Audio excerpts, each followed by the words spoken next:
One of my favorite practices when I track is to practice what I call the art of becoming. This is stepping into the world of the animal, becoming the animal, inviting myself to step in literally with each footprint into a greater experience of what it might be like to move along that trail in that moment as that animal did.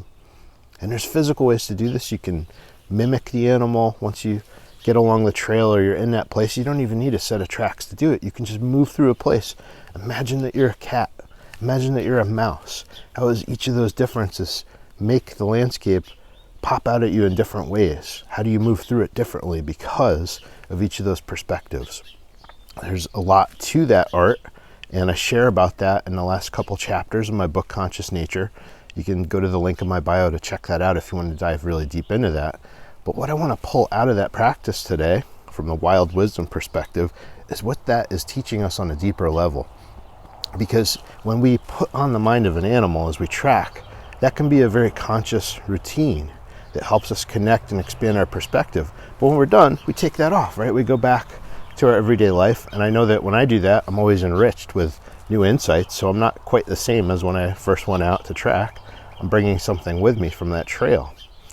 And I'd like you to think about today and consider how many different environments you go into each day, social contexts, tasks.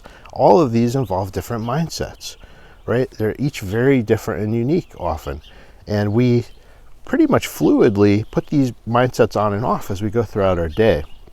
But we can bring conscious awareness to that just like we do when we track an animal. And I invite you today to play with that. What is the task that you're doing now? Or what's the situation you're about to go in? Maybe it's an important meeting or a phone call, or maybe it's a family context. Consider what that is and ask yourself, okay, what mindset am I in right now? What would be helpful qualities for going into this next task? And then just imagine putting those qualities on, stepping into those, and know that you can do that and see how that then impacts your interactions when you go into that next space.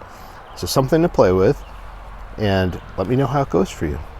And if you'd like to explore more of this wild wisdom, you just message me or go to my website, consciousnature.net, to learn more about one-on-one mentoring and working with the insights from tracking from nature, and also working with that inner landscape inside of you.